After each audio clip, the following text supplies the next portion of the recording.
I'm rolling. I'm right here for the Lenovo launch event in Berlin, Germany right now for IFA 2017, looking at the new Lenovo Moto X4. So the Moto X4 is the device that has been rumored for ages. It has the codename Peyton, and the model number is XT1900 in this case. There's a bunch of different versions for different countries that are mainly different through different RAM sizes. So the base model for Europe has 3 gigs of RAM and 32 gigs of storage. And in Latin America, for example, you will be able to buy this with 4 gigs of RAM and 64 gigs of flash storage. There's also, this model will also be available in a bunch of other regions. I know that it's going to be available in Scandinavia with this.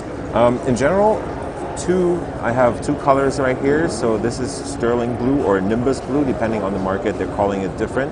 And the one on the right is the super black version, super black because it is really a dark phone and it's very, very shiny, but still super dark.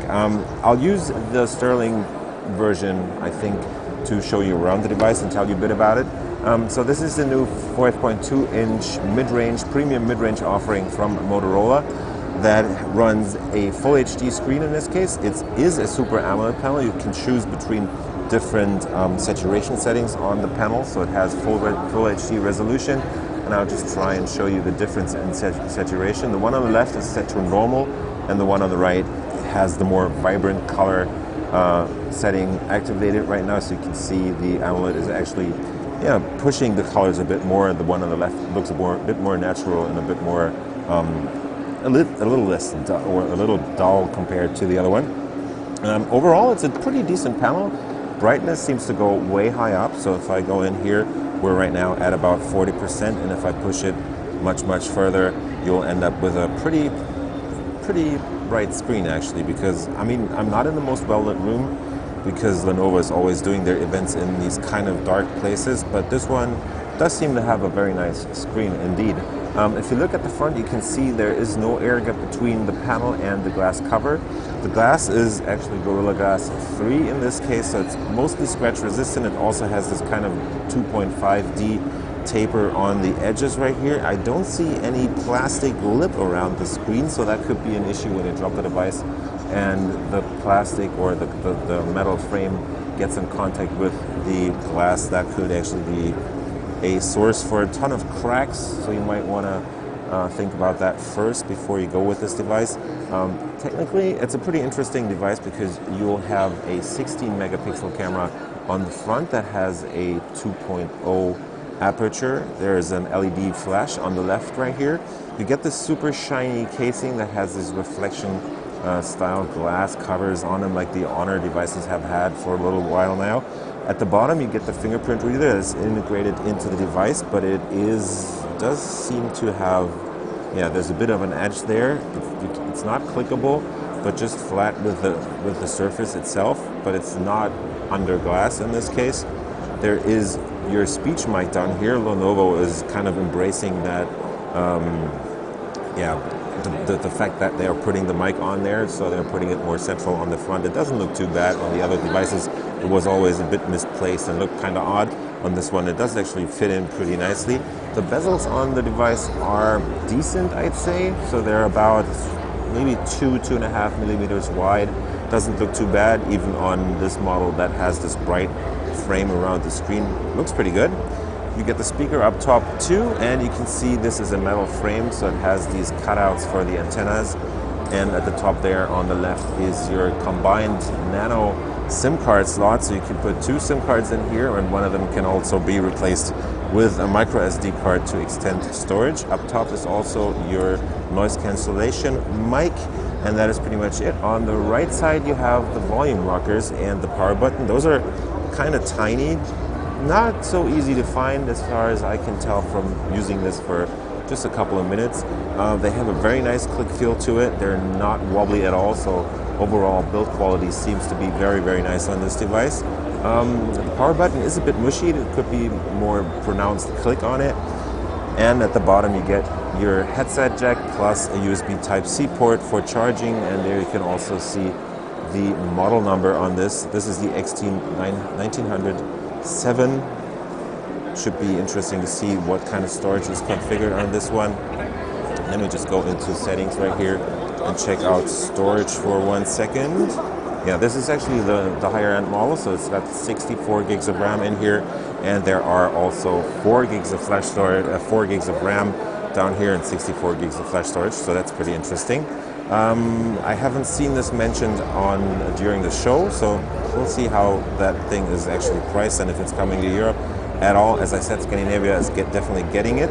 Android is running in version 7.11 on here, so this is not coming out with Android or Oreo right now. And Lenovo is doing a bunch of weird things. So they're mostly keeping it pretty much stock from the software side, from the feature side on Android. They're just adding their typical Moto features like the shake to turn on the flashlight, as you can see. Plus, they're also adding a bunch of pretty weird advertising stuff. So up here, you get some app recommendations. You can actually turn this off. So it says right here, if it asks you right there if you want to turn this off. But what's also interesting is the very prominent placement of Microsoft's apps. In this case, this is not Office that is integrated right here. At least I couldn't find it in the apps itself, but it's actually LinkedIn and Outlook that are now placed prominently on the home screen, left and right, just above the Google search bar. And as you can see on the other device that has exactly the same configuration, we haven't played around with them, we haven't messed with the UI in any way, so these symbols seem to be there in the stock settings. So that's kind of weird to have them promote not only those so-called free apps, but also to place the Microsoft apps, and in this case Outlook and LinkedIn, so prominently on the screen on this device. They are actually pre-installed, so you can see if it wants you to start Outlook. Same goes for LinkedIn in this case. I don't know if people will like this very much, but yeah. Under the hood, we have the Snapdragon 630 in this case, so that's the octa-core SoC running 8 ARM Cortex A53 cores at up to 2.2 gigahertz. Also LTE is integrated. It got 3 gigs of RAM, or 32, or 464. And there's a 3,300 milliamp hour battery under the hood, which is a pretty nice feature, or it's actually a 3,000 milliamp hour battery, I'm sorry. But that should last you pretty nicely with this new Snapdragon SoC that has only just been announced a couple of weeks ago from Qualcomm in this case.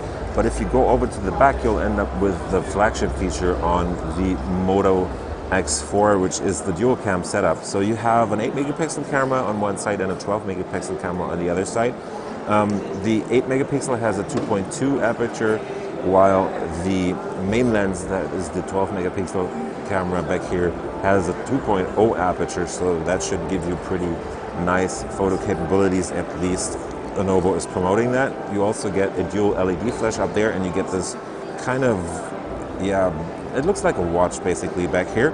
You also have this very shiny glass cover at the back that's also made out of Gorilla Glass, and it attracts a bazillion fingerprints. So you want to keep this clean or just get a cover. Down here is another noise cancelling microphone, and that is pretty much it on the new Moto X4. There's one other nice feature that is in here, that is the Bluetooth capability. So they've been working with a small French startup to integrate the option of connecting up to 4 different Bluetooth receivers to this device. So you can basically add 4 speakers or 2 headsets and a speaker, or just mix around and, for example, add some 4 different sets of Bluetooth headsets to party with your friends in quiet. For example, have your own little silent disco or a party going on there. Overall, performance seems pretty much okay, because, I mean, this is close to stock on Android, so that should be no issue. I find those app placements there a bit weird, but overall it seems a pretty nice device. It's launching for 399 euros in Germany in September. A couple of other markets are following later. I've seen the 64 gig model pop up in Scandinavia for just over 400 euros, so that should be 430 euros, just round about there. I don't know the pricing for other countries. I've heard that it's going to be under or around 20,000 rupees in India, and should be launching at the beginning of October in this case, but we'll have to see about that.